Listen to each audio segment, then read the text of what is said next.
think about the entire span of our planet in geological time, even 2 million years old is the last sliver of your thumbnail on the body of life. That rock is 500 million years old.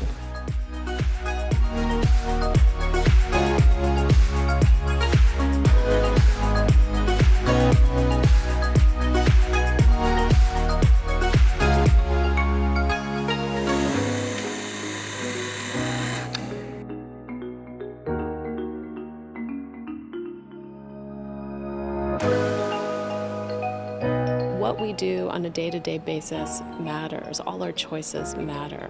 And my hope is that if we can connect through the arts, that's a gentle way to start to make a personal relationship with deep time and long-term thinking.